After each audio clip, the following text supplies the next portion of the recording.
Okay, so I'm Ian Taylor, and I'm pretty much the most generic white person you can find. So I had to dig pretty deep to find sort of interesting facts about my family, which was actually pretty easy because my dad, in his free time, I guess, he made this family tree that goes all the way back to like 1800, and it has the Taylor family, and then all the families of like the Wyatts and stuff that have come, and so I was able to find out a lot, as much as I could from that. So I am of English, Irish, Scottish, Manx, which I'll explain in a second, and somewhat Australian descent.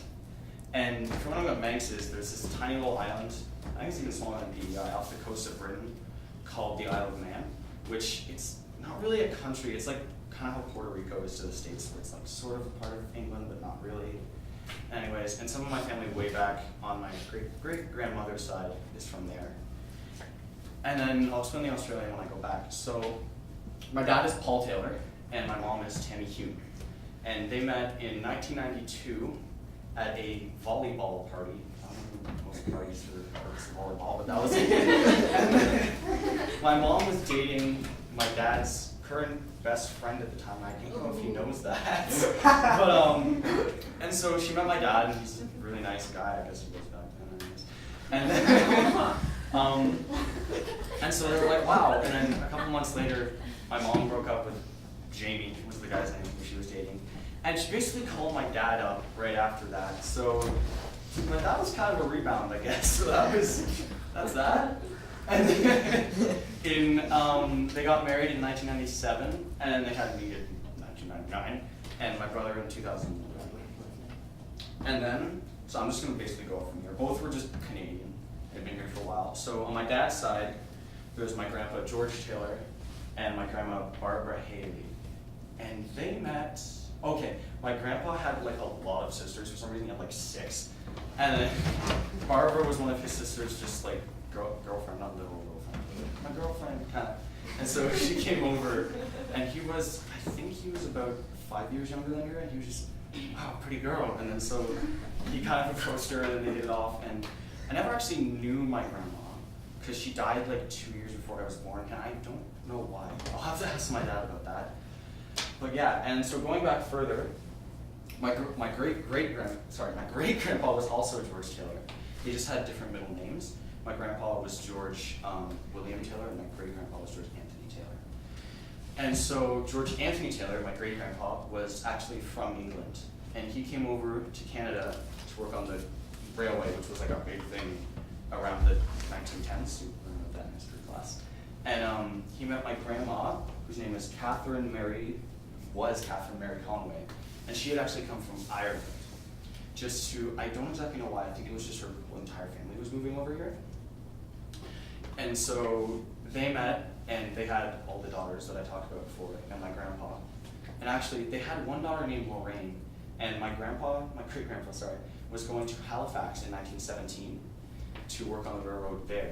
But when he found out Lorraine was born, he actually came back to Ottawa. And I don't know if you know about this, but there was a massive explosion in Halifax in 1917, and so he pretty much just narrowly avoided that. So I thought that was kind of cool. And so yeah, that's about as far back as that goes. And on my mom's side, my grandparents are Fred Hume and Heather Moyse.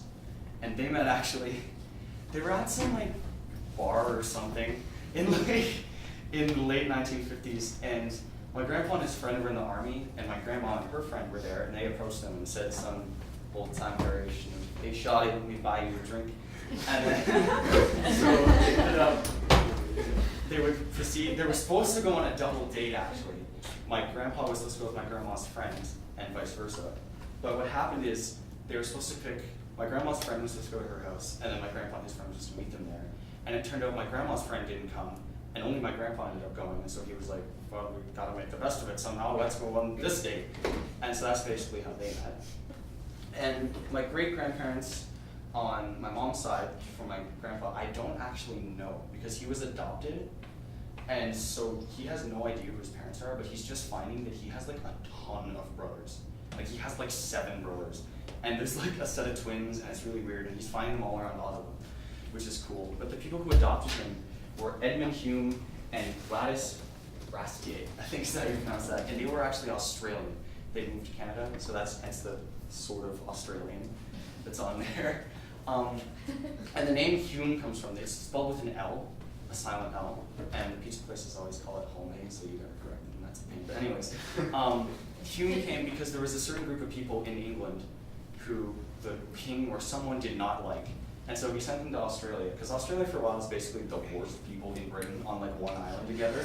And so he gave them the L in their name, so you could tell between who was the good Hume and who was the bad Hume. And so I am an ancient bad person, I guess. Oh yeah, by the way, I have a photo of my grandpa and grandma on my mom's side when they got married, and my mom as a baby with my grandma. It's very unflattering, but you can pass those around if you want. And so yeah, I was born in 1990. My family, actually here's a bunch of baby pictures of me too with my family. It shows my dad and my mom, and this one here is my grandpa. Don't make any comments about me in those pictures, please. And so the traditions in my family are sort of a mishmash. Like my dad, I don't know why, he gets really into Mardi Gras. And that, like, it's not even part of our ancestry, really. He's like, oh, Diego, I gotta hang beads around the house, so that's gonna like makes the pancakes.